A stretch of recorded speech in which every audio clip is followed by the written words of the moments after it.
SFUSD, that's the place to be. SFUSD, bienvenidos a Tijuana. SFUSD, everyone come and see.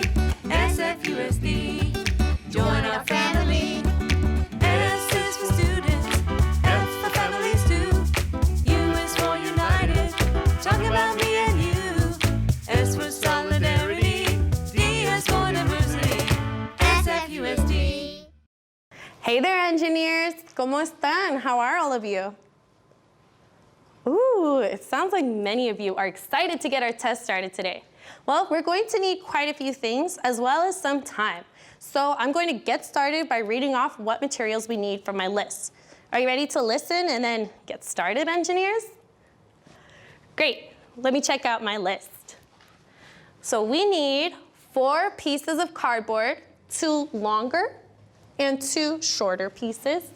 We also need scissors, string, some strong tape, and something that rolls, even though this looks like a bike helmet.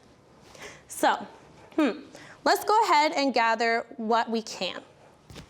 So I need 4 pieces of cardboard, 2 longer, 2 shorter, tape and scissors, tape, scissors, string, okay, and something that can roll. Got 2 somethings. All right, so I left my first model hill means example, taped together so I could look at it and remember how to make the hill. Ah, okay, I see the 2 long pieces that make the hill and the bottom of the hill. And the bottom is what holds everything together. So let's fold this piece up here that is going to become our hill. So if I leave that there, so I can see this as a reference, I'm gonna fold here. So look, you just fold right there, and I like to fold both ways, engineers, to make sure the fold stays. So I fold this way, and then flip it. Make sure to pinch and fold. So that way it stays. Great. Now we're going to make some cuts. I'll take apart the parts of my hill so that we can see where to cut.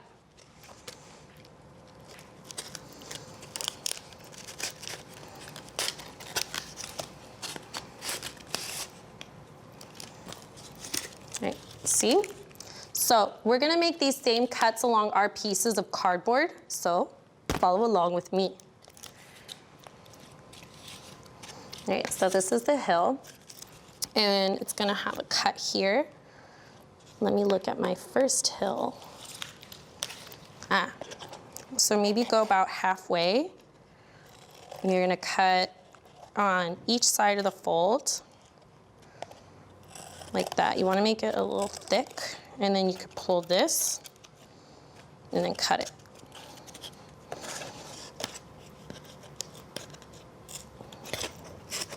All right, see that? And then this is the top here, and this bottom piece is gonna have 2 cuts. So let me get my other long piece, and I'm gonna make, and you try to want to line this one up with this one.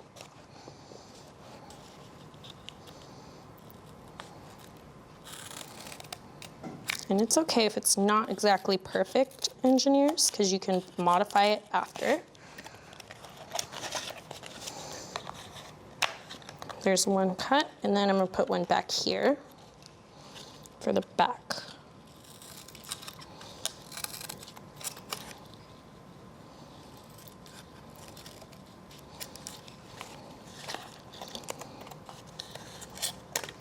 And then, so I have my 2 long pieces and then my 2 short pieces. I need to look at those. So this is the back. No, this is the front part. I need a cut on the top and a cut on the bottom.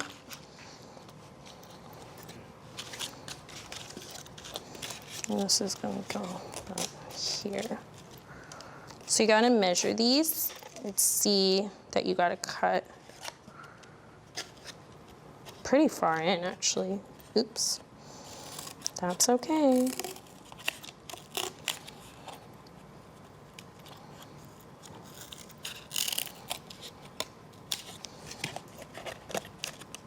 Remember, you pull it and cut it. So I have my cut on top, and I still need a cut on the bottom. Do a little differently this time.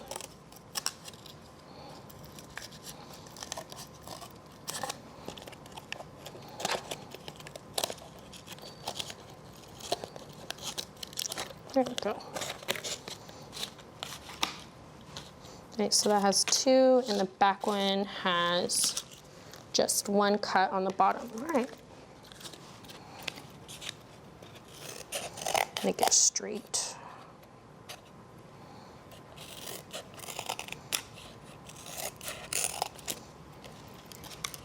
Alrighty, I think that's all my cuts.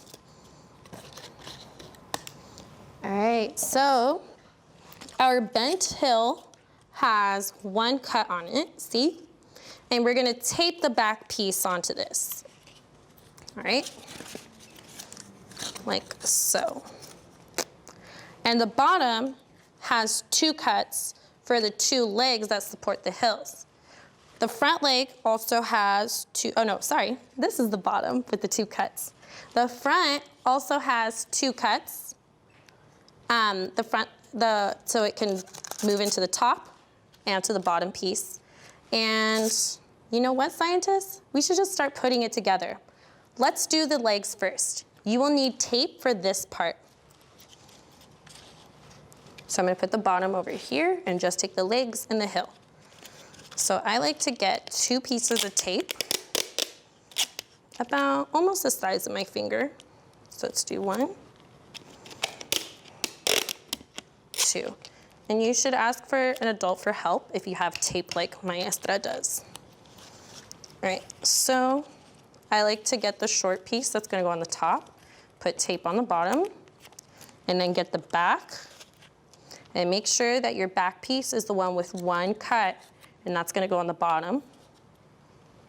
Yes.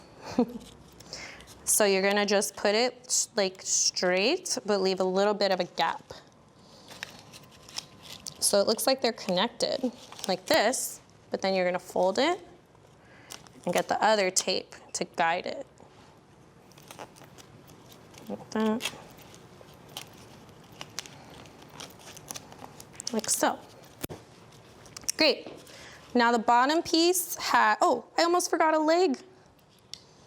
This one goes here. So the front leg, almost forgot it, científicos. Put it in and slide it in like so. So now we're gonna get the bottom that has the two cuts and slide it into the leg's bottoms. Ooh, but I'm sensing a problem that I have to fix. Oh wait, can I just flip it? No. So scientists, I just made a mistake, and so I just have to tape this the other way. So I'm glad that that happened in front of you.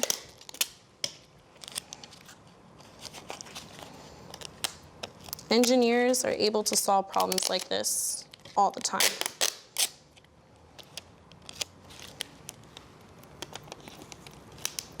All right. And now we can insert this and then stick the bottom here into these pieces.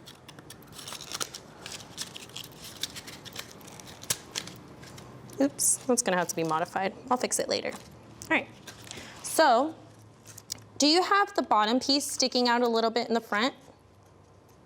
Good, so we're actually going to fold that up into this piece and then tape it to lodge it under the hill, and this is gonna help keep it all together. So make sure you, again, you fold it, and you're gonna put some tape here.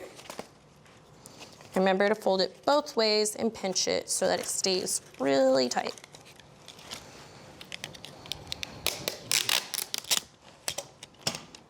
And you roll the tape like that. Put it right here.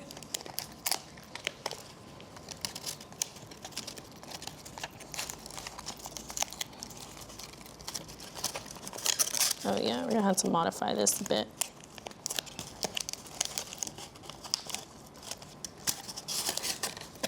I can fix that. All right, so it should stay up now. And if you're missing a leg like Maestra, that's okay. You could work on it tonight. But otherwise, did your heel stay up? It's okay if you're still working on it like me. So now we're gonna try to do some tests. And this is when you'll need string and the car, or another rolling item. You'll need to tie a knot. If you're not sure how to do that, ask an adult for help. We're also going to wrap this string around the car's wheels. I'm using a thick string so all of you can see what I'm doing, but I suggest that you use a thinner string. Watch what I do and try to do it at home with your string and the car. How did it go? Great, well, let's test it out. All right, just pull it, okay. Just going up. What do you notice, engineers? How did your car do going up the hill? I noticed that my car went up fine, but I had a hard time controlling it. I wish the string didn't move so much. I wonder if there's a way to control it. Let me test some things. Okay, maybe I can hold this here and just pull this part. It's easier to control. I don't want to hold it like that. Maybe if I put this down. Oh, engineers. When I put my finger over the string, that helped control it. Should I tape it down to the cardboard? Oh, you're right. I wouldn't be able to pull the string. You know, my parents used to have this container that stored their water hose. And when you wanted to pull the hose out, you had to pull it through a hole. It controlled the hose and kept it from going all over the place. I bet if I punctured a hole through my hill, I could pull the string through it and have more control. I'm gonna have to do this with a pen, and I would suggest that you have an adult do this for you. Great, now you're gonna put the string through your hole, and it's easier for me to put it with something thin, so I put them together like that, kind of pinch them, and slip it through. You can also use it to, there you go, and pull it. Great, now you should be able to pull your car. Ooh, how does that work for ya? Oh, I'm gonna do it again. I think it's better too. So now that we've got the pulling down, I'm now wondering what would happen if we were to push the car and let it fall back. Let's see. Oh, that doesn't work that well. Let's try again. All right. So it's not really working and the string doesn't have as much control. I'm gonna have to figure this out. Well, our time is up for today and we will have to plan tonight and test again tomorrow. I'm gonna add another hill onto this side to see how we can test out the pushing effect. I'm gonna find a way to also keep the car's string from falling out. Or I guess I have a new question. How do I stop it from moving? I'll think tonight. Tomorrow we'll test out our hill one more time and seeing if pushing and pulling moves our objects. Well, see you tomorrow, scientists. Enjoy the rest of the show. Hello, friends. My name is Michael Ryther, and I'm going to sing you a song that I wrote called Gimme a Car That Runs on Sunshine. Cars are one of the most amazing inventions of our time. It can transport people and things from here to there. But they've also contributed to air pollution and climate change. Maybe it's time to invent a new kind of car. If I was going to invent a new kind of car, I would invent one that could run on the power of the sun. Here's my song, Gimme a Car That Runs on Sunshine.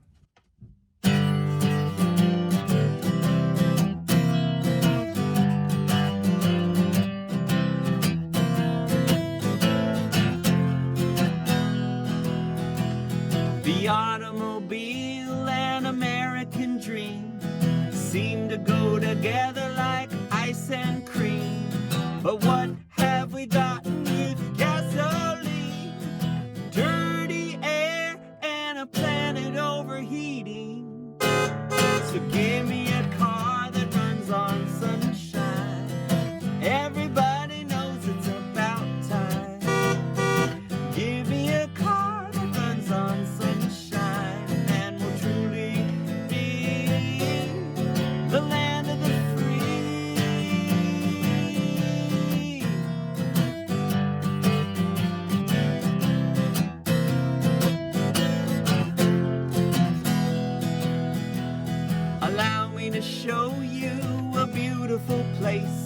where animals roam in a great big space. It'd be so sad if we had to spoil a polar bear's home for a little oil. So give me a car that runs on sunshine. Everybody knows it's about time. Give me a car that runs on sunshine, and we'll truly be the land of the free.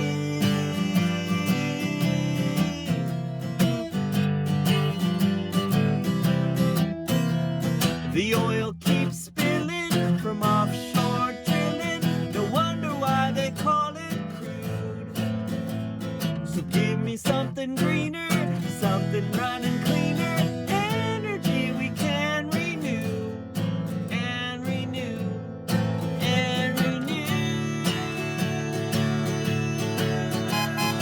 Give me a car that runs on sunshine. Everybody knows it's about time. Give me a car that runs on sunshine, and we'll truly be the land of the free. Home of the brave. Give me, give me, give me, give me, give me, give me, give me, give me, give me a car. Give me a car that runs on sunshine.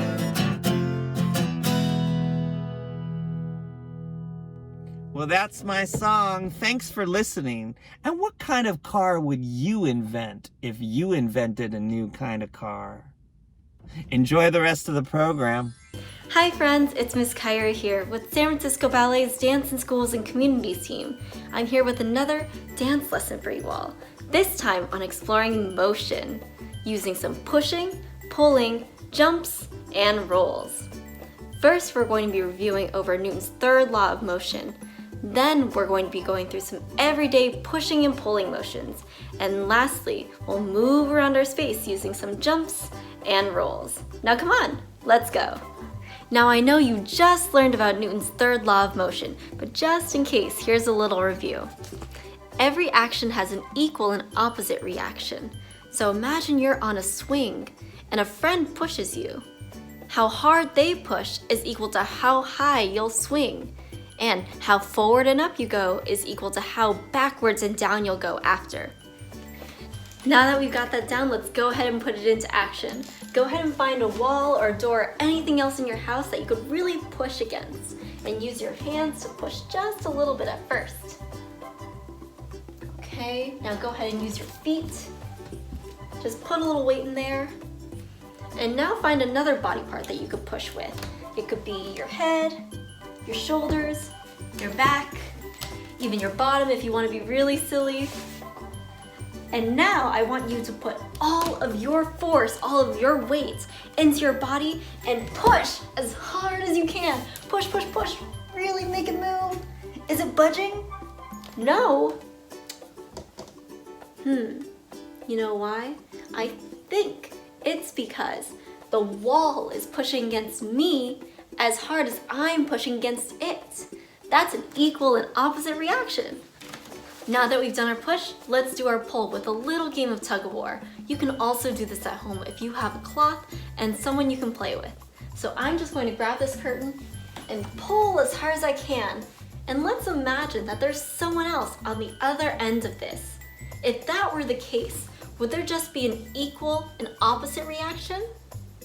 Or I think there would be two actions and one reaction. The two actions being me pulling as hard as I can, and the other action being the other person pulling as hard as they could. And what's the reaction? The rope. Isn't that cool?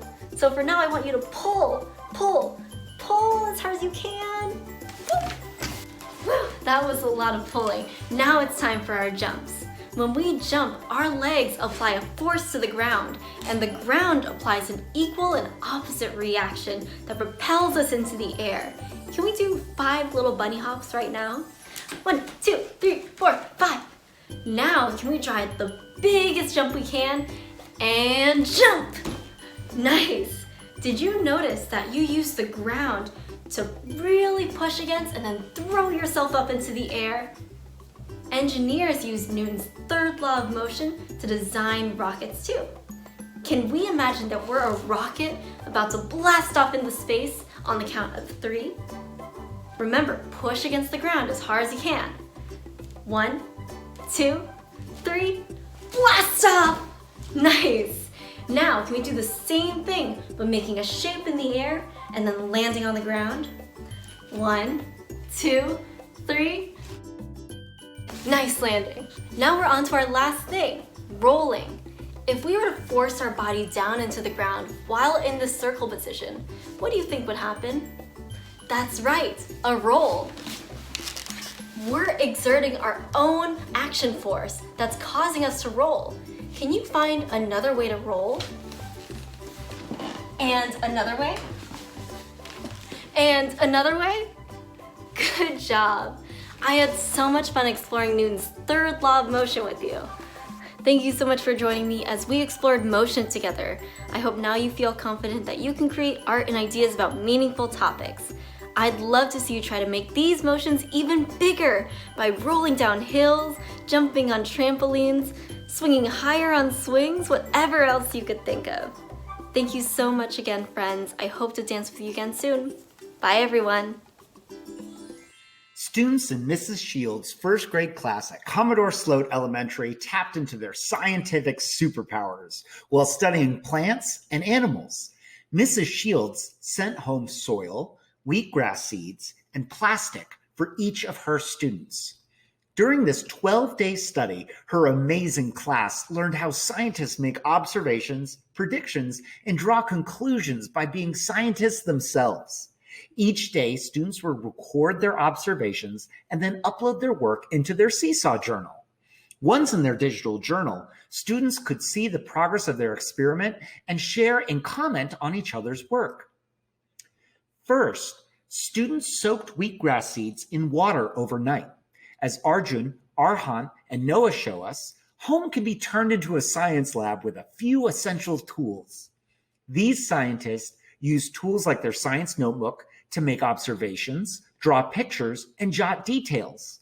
Why do you think they soaked their seeds before planting them? On the second day, the students planted the seeds in the soil. Scientists draw to record observations and use words to label detail. Here, Samuel and Olivia's science notebooks show us key details that we can learn from. Samuel clearly labeled the materials he used as he planted the seeds into a cup of soil. And Olivia observed that by day 2 of the experiment, the seeds started sprouting. Wheatgrass is green, but Olivia noticed that when a wheatgrass seed starts to sprout, the baby leaves are white. By labeling the drawings in their notebook, Samuel and Olivia share key details to their experiment. What do you notice? Scientists carefully record observations every day. While learning from home, scientists like Suri and Lauren use Seesaw to take pictures of their notebooks and record their observations to share with one another. When a whole class of curious scientists are conducting the same experiment, you begin to notice similarities and differences in observations. Collecting information or data in this way is how scientists discover and learn. Scientist Suri observed that wheatgrass is very tall and the roots of her plant are long in a circle at the bottom. But scientist Lauren noticed that the roots in her wheatgrass plant are thick.